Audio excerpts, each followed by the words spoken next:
Bwana asifiwe kanisa. Praise God church. Geukia mwenzako umwambie ni wakati wa neno. Bwana asifiwe. Kwa wageni wenye hawanijui, naitwa Samurithi James. Nimeokoka. Yesu Kristo ni mwokozi wa maisha yangu. Amenitoa mbali hapa nimefika, ni kwa neema tu yake. Bwana asifiwe. Amenifanya ngatuka matigali todo kuma since me I was born mpaka wakati huu. Ni watu wengi tulizaliwa na wao. Wengi wao waliaga, wengi aikiwa na matio idhaishi, but me I'm physically fit, I'm breathing. So me nashukuru Mungu. Si ati kuanga na mbribe, hapana, ni kwa neema yake. Bwana asifiwe. Me I'm a father of 3.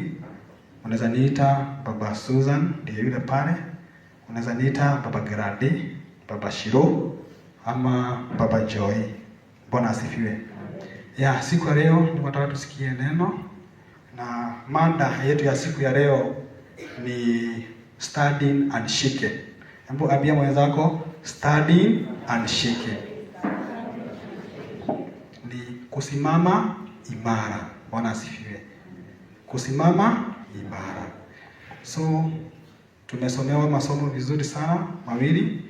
Kwanza tumesomewa the book of Daniel chapter 3 from verse 16 to 28. Na ya pili tukasomewa the book of Ephesians chapter 6 from verse 10 to 20. Bwana asifiwe.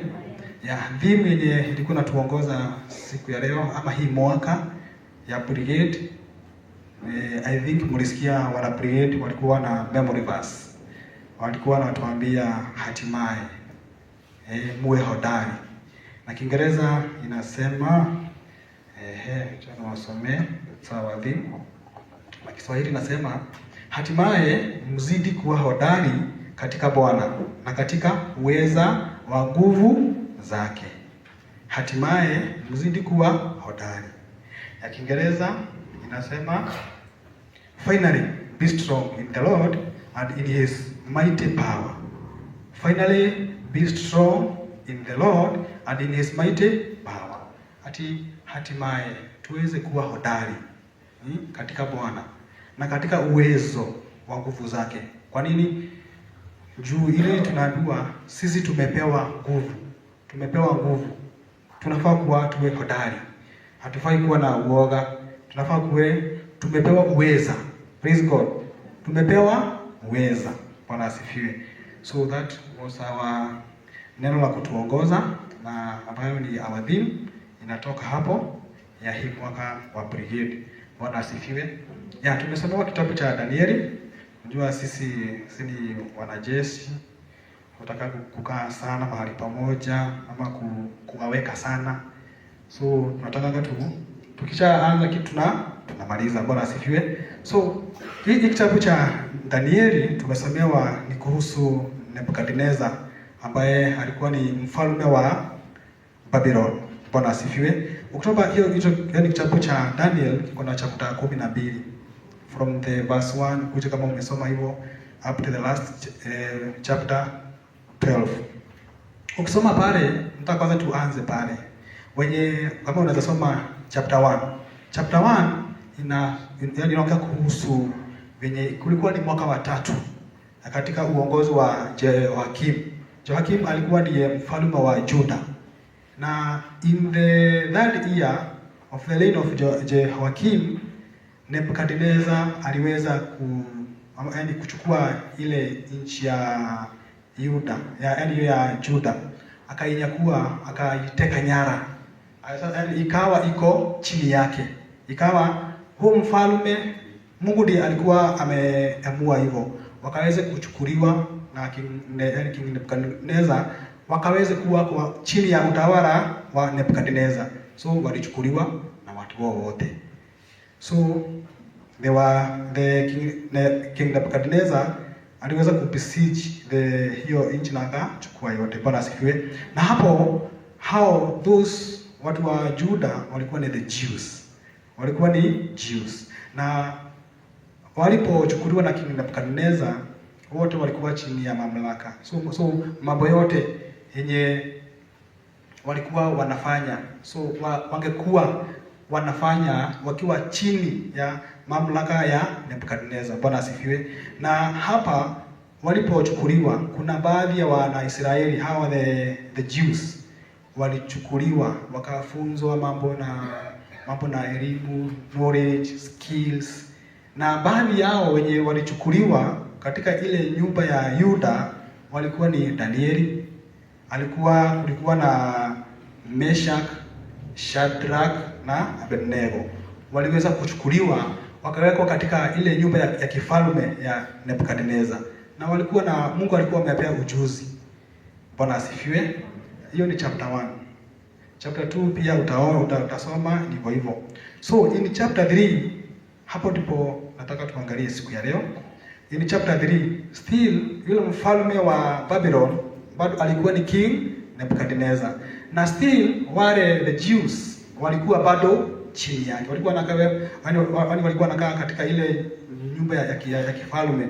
Walikuwa wamechukuliwa kutoka walichaguliwa baadhi ya the Jews ni wa Yuda wakaweza kutrainiwa, lakini Mungu alikuwa amewapea hekima ya kufanya mambo ni ya kiungu. Bwana asifiwe. Na in chapter 3 King Nebukadneza aliweza kutengeneza sanamu kubwa sana. Tunaambiwa hapo in verse 1 chapter 3 ati aliweza kutengeneza an image of gold. Ni sanamu cha dhahabu. Ilikuwa ni cha urefu 99, ilikuwa ni 90 feet high and 9 feet wide. Bwana asifiwe. I think unaona hiyo kimchongo. Na nataka uangalie hiyo picha. Yaani kimchongo kirefu cha 90 feet, cha dhahabu, na upana ni cha 9 feet. Kikawekwa mahali fulani hivi. Na King Nebukadneza akatoa amri ati hiyo ndio itakuwa inaabudiwa. Huo ndio Mungu wao. Watakuwa all the nations zote watakuwa wanainamia hiyo sanamu na wanakiabudu. Bwana asifiwe. Na akasema mtu yenye ataenda kinyume na amri za mfalme atachukuliwa hatua, na ni yakuwa kwa moto na achomeke. Bwana asifiwe. Na kuna mahali pale ukisoma ati kuna venye walikuwa wanafanya. Yaani kulikuwa walikuwa wanaeleza watu. Ikifika wakati fulani utasikia sorona wao, gitani yao, filimbi kama zimepigwa, hizo ala za muziki zote zikipigwa, na any other kind of animals utasikia sauti, muweze kuinamia huu mchongo na muweze kuabudu Mungu. Bwana asifiwe. Walifanya hivyo I think for the first time, na kuna baadhi katika ile falme ya Nebukadneza kulikuwa na watu wali notice kuna watu, tunaona watu kadhaa pale hawafanyi kulingana venye mfalme aliwaelekeza. Bwana asifiwe. Na wakaonekana kuna watu watatu ambapo ni Shadrach, Meshach na Abednego. Hawaendi na zile taratibu ama hawapelekani na vinye Nebukadneza alikuwa ameamuru. Bwana asifiwe. Na wale wakapelekea Nebukadneza ripoti. Tunaona kuna watu watatu, kuna baadhi ya watu and they are Jews. Hawaendi kulingana na matakwa yako. Wanaenda na kinyume na sheria zako.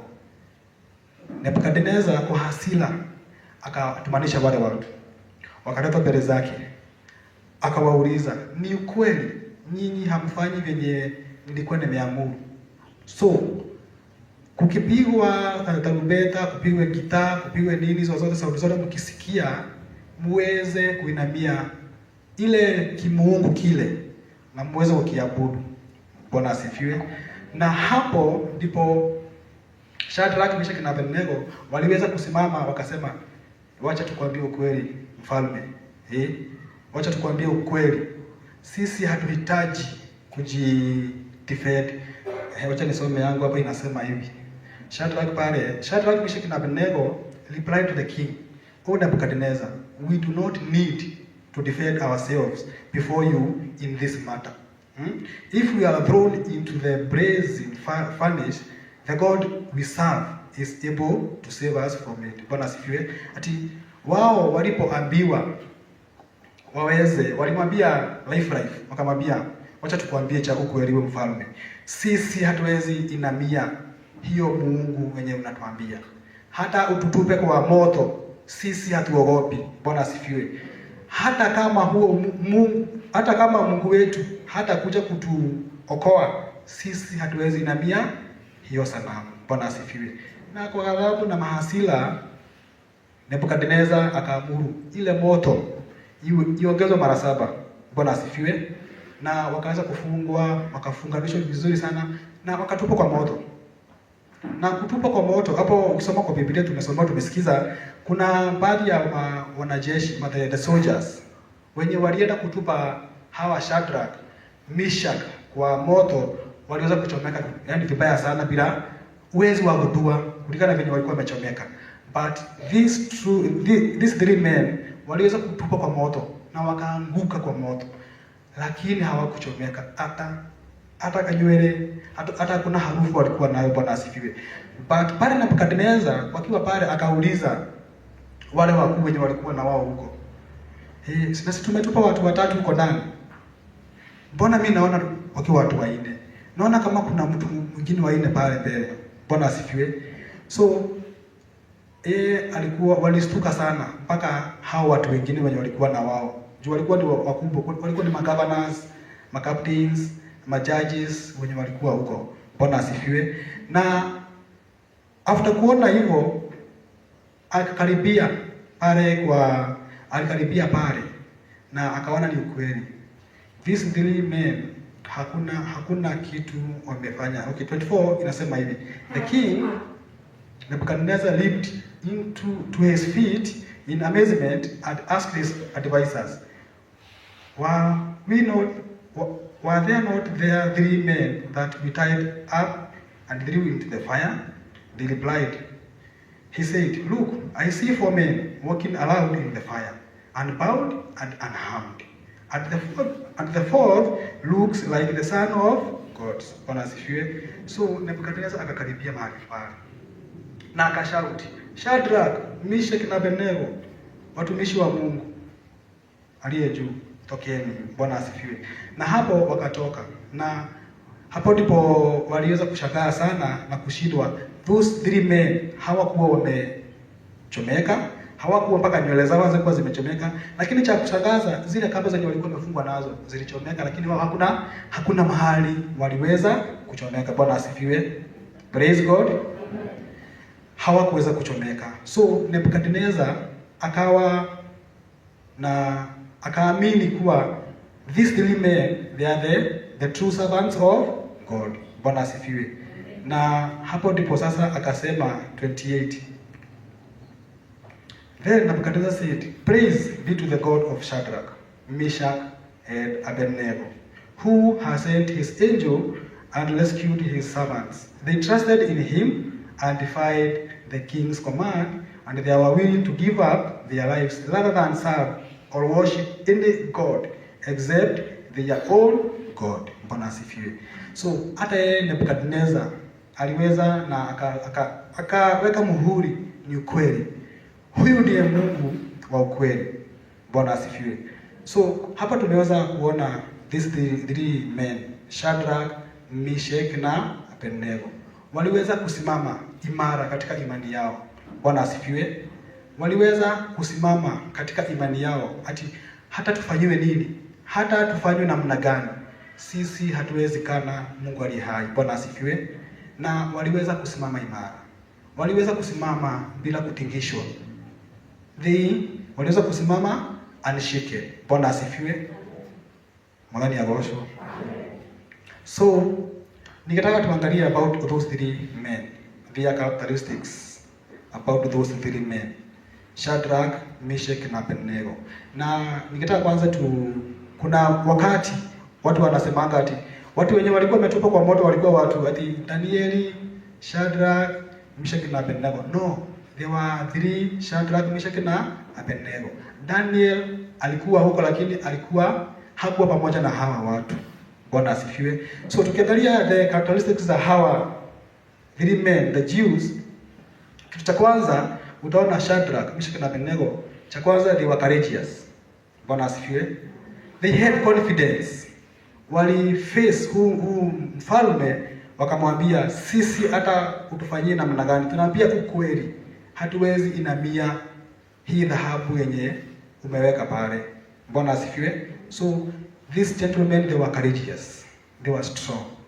Na sisi kama sisi tunafaa kuwa courageous kama those three men. Bwana asifiwe. Walikuwa they had confidence.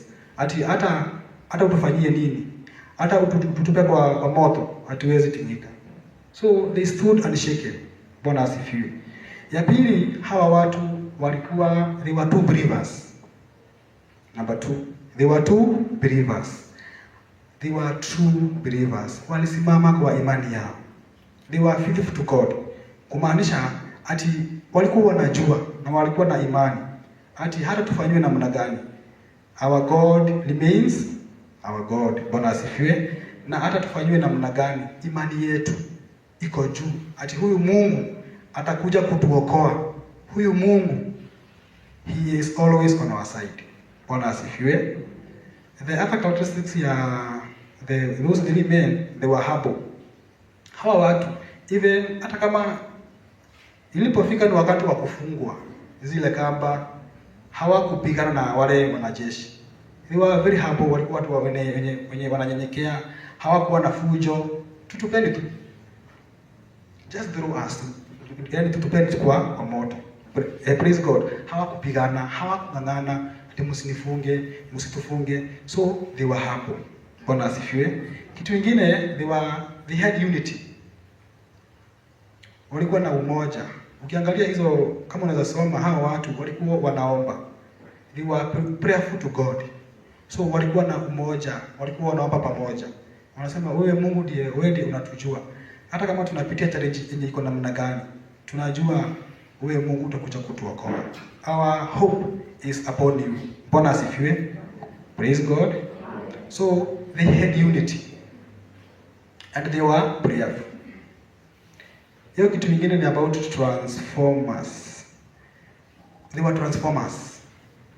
Bwana asifiwe. Waliweza kubadilisha ile venye Nebukadneza alikuwa. Nebukadneza alikuwa anaamini the gold image yenye alikuwa ametengeneza. Na hawa Shadrach, Meshach na Abednego waliweza kubadilisha, waliweza kutransform Nebukadneza, na akaweza kuelewa ni ukweli kuna Mungu aliye hai. Bwana asifiwe. Na that's why pale unaona pale aliwaita na kwambia na nema nikole Ngai ulotora moyo. Bwana asifiwe. So waliweza kutransform wenye walikuwa pale na King Nebukadneza. Bwana asifiwe. So they were transformers. Nikilete hii kitabu cha Danieli, watu wenye wako na a common thing na those three guys, na ninaona mtu kama Joseph aliweza kusimama na msimamo wake akiwa pale in Potiphar's house. So hakuweza kubadilishwa yani kubadilika akiambiwa hivi. Alisimama na imani yake na akasimama na lengo lake, na alikuwa na courage ya kutoroka. Bwana asifiwe. Na alikuwa na imani. So one is Joseph. The other person is Daniel. Daniel pia alikuwa na imani na alikuwa na mtu mwenye alikuwa na courage. Juu alikuwa na face mfalme, anamwambia this and this and this. Hata ilipofika wakati wa kutupwa kwenye ile shimo la simba, hakuweza kutingika. Bwana asifiwe. Aliweza kusimama na imani yake. Bwana asifiwe. Na akaweza kutoka kwa ile shimo. So mtu mwingine mwenye akona a common thing na this really man ni Stefano aliweza kupigwa na mawe. Na akasema hata hapa mnipige namna gani, mi natumikia yule Mungu aliye hai. Bwana asifiwe. Mtu mwingine mwenye tunaona pale ni the disciples of Jesus. After Yesu kwenda mbinguni, aliacha hao wanafunzi. Hao wanafunzi walikuwa wana preach gospel, na ilifika ni wakati wa persecution. Hawakurudi nyuma, waliendelea na kupeana injili, ku preach the gospel, mpaka wengine waliweza kuuawa. Kuna wenye walikuwa wanachinjwa, kuna wenye walikuwa nakatwa shingo, kuna wenye walikuwa napikwa. So waliweza kusimama imara. Bwana asifiwe. Magani ya gosho. So tukiingia kitabu hicho kingine cha wa Efeso, tumeimbiwa wimbo na wana brigade hapa. Na mliona venye walikuwa na mabanners. Walikuwa na vitu zimeandikwa, oh, the shield of faith, the sword of what? The sword, vitu kama hizo zote. So hii kitabu cha Efeso, wa Efeso, kinaongea about the armors of God. The 6 armors of God. The 6 armors of God.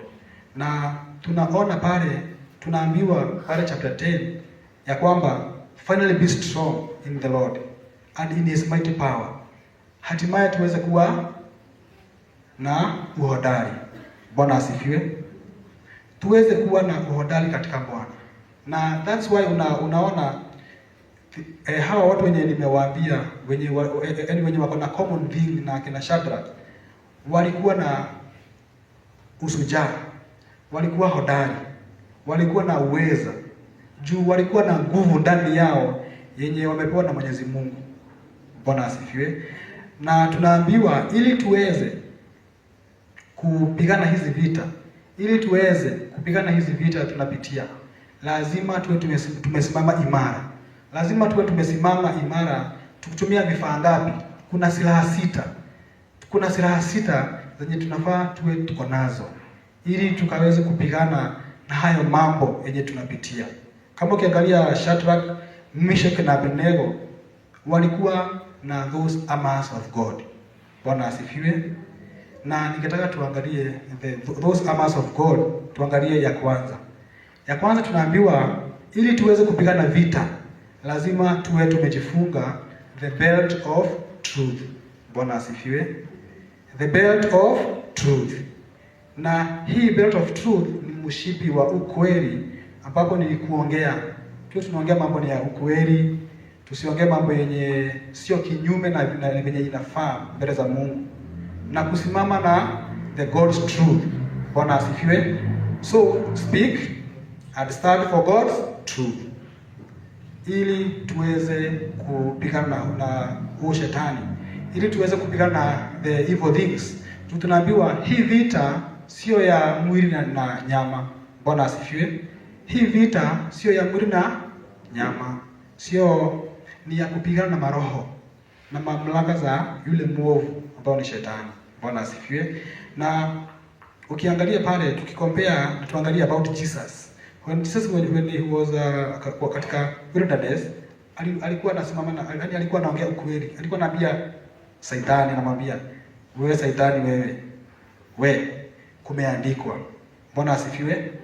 So alikuwa na mshipi wa kuongea ukweli. Anambia Satan, no, hivi na hivi na hivi na hivi, siwezi fanya hivi, na usinijaribu, na usijaribu Mungu.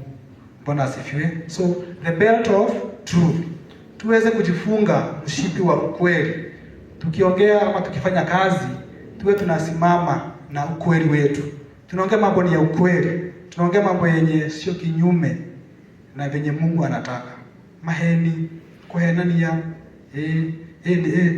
sikukuja, nitakuja, sikuji. Bwana asifiwe. Niko hapa na huko hapa. Kama siku hizi naona simu zina watu, simu sio watu nasema ati simu siku hizi kuna uongo. Hapana. Wewe ndiye muongo. Simu sio muongo. Nani anaongea? Si ni wewe. So wewe ndiye unaongea. So wewe ndiye muongo. So wacha tuongee ukweli. Wacha tuongee ukweli. Bwana asifiwe. Speak and stand for God's truth. Here again, the second armor of God ni about the breastplate of righteousness. Bwana asifiwe. Kwa Kiswahili inaambiwa dili ya haki. Dili ya haki. The breastplate of righteousness. Bwana asifiwe. Live a life of godly integrity and purity. Tukae kama tuko watu wasafi. Tusiwe watu wenye tuko na injustice ndani yetu. Watu wenye hatuna haki. Tunaongea mambo yenye sio masafi. Mambo yenye inatuchafua. Yaani tunatangamana na mambo yenye inatuweka madoa. Bwana asifiwe. Tunaambiwa tuwe watu wenye tukire na uthigu na athigu. Bwana asifiwe. Live a life of godly integrity and purity. Tukire tuli andu atheru. Ngoro-ini citu, even our surroundings. Tukae watu wenye ni wasafi. Tusijipake matope na mambo yenye ni ya kidunia. Wacha usitangamana na watu wenye wanakupaka madoa. Wacha kutembea na watu wenye watakufanya jina lako liharibike. Bwana asifiwe. Cause you are a Christian. Stay ama ukae maisha yenye ni ya kihaki. Bwana asifiwe. Ukiona watu wanafinyiliwa, wewe ndio mtu wa kwanza pale. Hakuna injustice. Wacha afanywe hivyo. Wacha afinyiliwe. No, wacha tukae maisha yenye ni ya haki. Bwana asifiwe. So tuweze kujifunga the breastplate of righteousness. Bwana asifiwe. Dirii ya haki. The other arm of God ya tatu ni the gospel shoes. Tunaambiwa tuweze kuvaa viatu. The gospel shoes, viatu. Mbona tunavaa hizi viatu? Ili tukaweze be ready to share the good news of peace. Be a peacemaker. Unaweza kupeana injili ya amani. Si ati wewe unatoka hapa, wewe ndiye unaenda kupiganisha watu. Hizo viatu ndizo umevaa za kwenda huko. Unaenda kupiganisha watu. Unaenda kufanya fujo. Unaenda kutusi watu. Tunaambiwa tuweze kuvaa viatu za amani. Wacha kuenda huko kwa watu wenye unapata watu wenye wanapigana na wewe unaweza kuingilia kati. Unachoma, una incite. No, tunaambiwa let us tuwe watu wa amani. Unaenda kupreach amani. Unaenda kufanya kuna reconciliation. Unaambia hapana, msipigane. Haifai. Hii njia yenye unatembea si mzuri. Hii mambo yenye tunafanya si mzuri. Hizi viatu unavaa kwa miguu. Hii miguu yenye unatembea nayo kwenda kwa kina fulani, kuharibu mambo, kupaka watu matope. Tunaambiwa tuachane nazo. Be ready to share the good news of peace. Bwana asifiwe. Bwana ni agoso. Be ready to share the good news of peace. The other arm of God ni the shield of faith. Go ya withikio. Bwana asifiwe. Ni ngao ya imani. Tukaweze kuchukua, tuwe na hii silaha ya ngao ya imani. Trust God to stop enemies attack. Tuchukue hii ngao ya imani ili tuweze kuizima ile mishale yote yenye moto ya yule mwovu. Bwana asifiwe. Amen. Tukaweze kujikinga. Mambo ni mengi sana kwa tunapitia katika hii maisha. Tunapitia mambo mengi. Tuko kelero koneno na mieneno wengi, maodo maige, lakini tunaambiwa tukaweze kuchukua ngao. Kuna maodo kama hana hatia, tunajikinga. Bwana asifiwe. Tunajikinga tukiwa ndani ya Mungu. Tukamenya ati hii mishale yenye tunatumiwa haiwezi kutufikia. Hii mishale yenye tunatumiwa ya mambo mabaya, ya magonjwa na mambo zingine haiwezi kutufikia. So tukaweze kukaa ama tuwe na hiyo the armor of God, the shield of faith. Bwana asifiwe. Na tukisoma kwa hiyo Biblia hivyo ndivyo zimeandikwa. Zimeelezewa hivyo. Let us put all the armors of God. Hiyo ni namba 4. Number 5, the other arm of God ni about the helmet of salvation. Chapeo cha wokovu. Helmet of salvation. Kwa nini tunavaa hii helmet of salvation? Bwana asifiwe. Ni to protect your mind. Protect your mind with hope of salvation. Bwana asifiwe. Tukaweze kuwa na hiyo kofia. Kwa Kiswahili inaitwa chapeo. cha wokovu. Tuweze kuprotect our mind na mambo mabaya, mambo yenye itakuja kutufanya tusikaweze kurithi ule ufalme wa mbinguni. Bwana asifiwe. So let us tuvange hiyo kofia kila wakati, ili our mind ama akili zetu zikaweze kupotoshwa na ile mambo yenye haifai, yenye itafanya tusikaweze kuinherit the kingdom of God. The other arm of God ni the sword of spirit. Sword of spirit, upanga wa roho. Upanga wa roho. They use God's words to defeat the lies. Bwana asifiwe. Tukaweze kutumia sword. Na sword ni Biblia. Our Bible is the sword. Bwana asifiwe. Use the word to defeat the lies. Tukiangalia Yesu akiwa pale wilderness, Shetani aliweza kuface Jesus na kumwambia, na siujirushe kutoka pale juu, na yule malaika atakuja akushikilie. Alimwambia aje? It is written. Bwana asifiwe. Kumeandikwa. Usijaribu Mungu wako. Bwana asifiwe. So ukiona mambo mingi yenye tunapitia, mambo yenye nakuja ni ya kukabili katika maisha yetu, waambie no, it is written. Hatufai kufanya hivyo. It is against the God's will.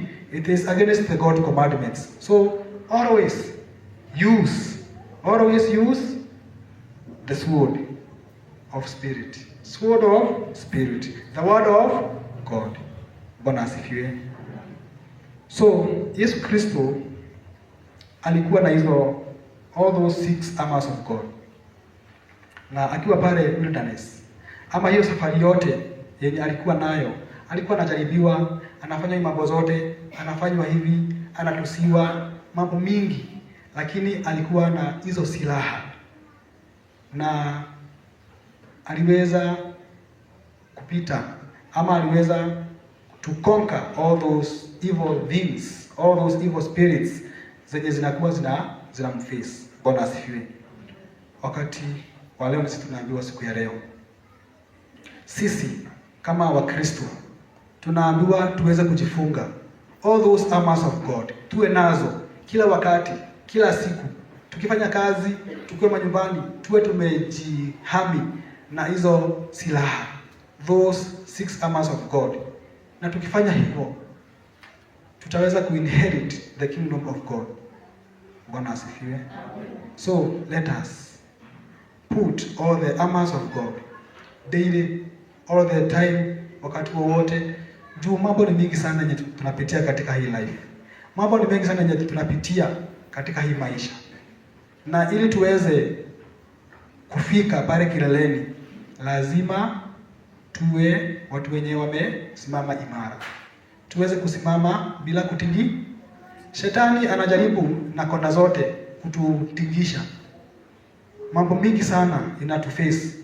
Lakini tukisimama imara katika maisha yetu, katika wokovu wetu, tukiwa na silaha zake Mwenyezi Mungu, the 6 armors of God, kama venye akina Shadrach, Meshach na Abednego, venye waliweza kusimama imara na Mungu akaweza kuwaokoa kwenye ile moto yenye ilikuwa ni moto ya kuwachoma.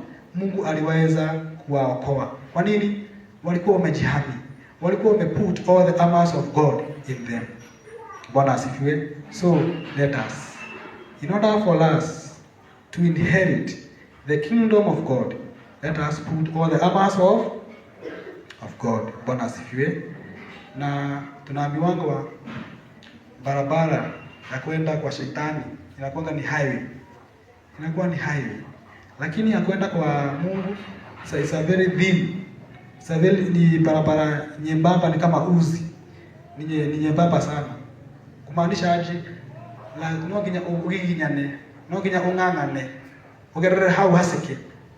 Mambo yenye utapata ni mingi sana. So usipokuwa umejihami, huwezi toboa. Huwezi fika pale kileleni.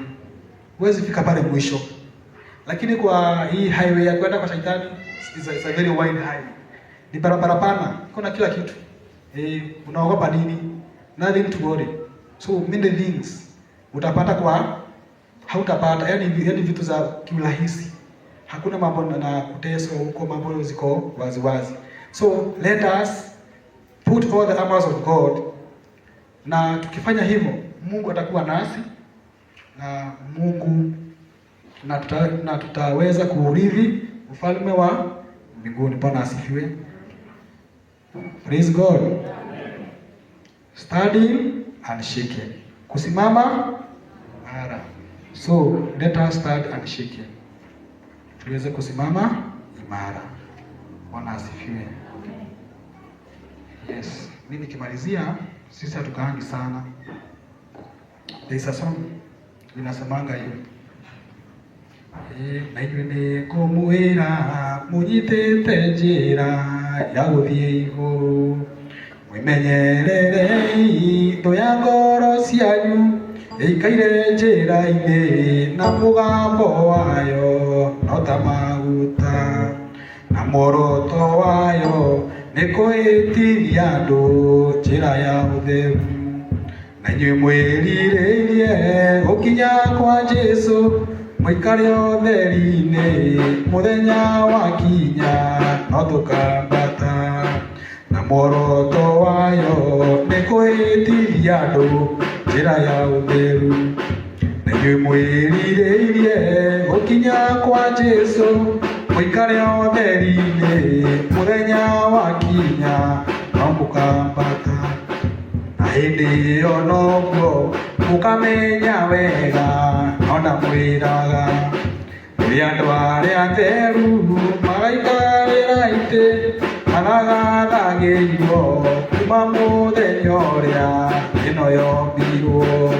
Na hĩndĩ ĩyo noguo mũkamenya wega ona mwĩraga rĩrĩa andũ arĩa atheru magaikarĩra itĩ manathagĩirwo kuma mũthenya ũrĩa ĩno yombirwo.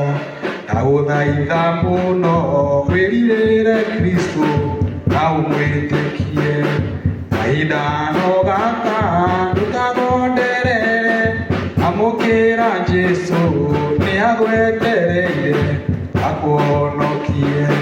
Ndagũthaitha mũno wĩrirĩre Kristo na ũmwĩtĩkie, kahinda no gaka ndũkagonderere, amũkĩra Jesũ nĩ agwetereire akũhonokie. Bwana asifiwe. Ati kahinda no gaka, Kristo ako pale anatugoja.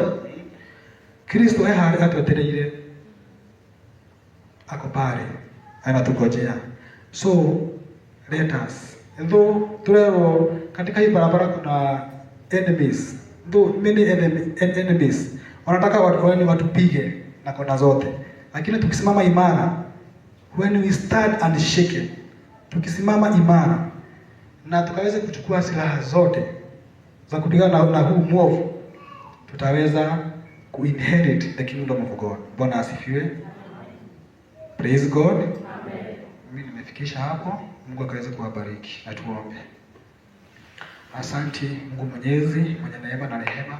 Asante kwa neno lako ambalo Mungu wetu ulikuwa umeandaa, Mungu wetu wa rehema. Ili Mungu tukaweze kusimama imara, Mungu wetu wa rehema.